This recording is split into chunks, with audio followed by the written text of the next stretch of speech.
હમણાં ઓલી કહેવત ખૂબ ટ્રેન્ડિંગમાં આવી ને કે ચકલા કોઈથી બાજ ન બની શકે એમ, એના ઉપરથી મને એક દુહો યાદ આવે છે કે પાતંગ જે પથારી તણે અને જો છીનકું ચરાય, આ તો પાતંગ જે પથારી તણે અને જો છીનકું ચરાય પછી જાય તો એની ઘડિયું જાય, કોઈથી પોર ન જાય પીઠવા.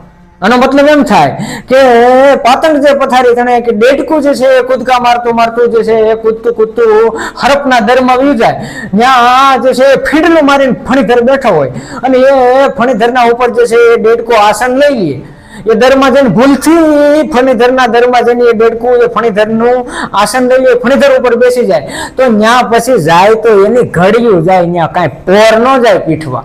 ત્યાં એનું જીવન પછી ઘડી બે ઘડી જીવી શકે, ત્યાં કઈ હવારના પોર સુધી જે છે એ જીવી શકે વાત શક્ય નથી.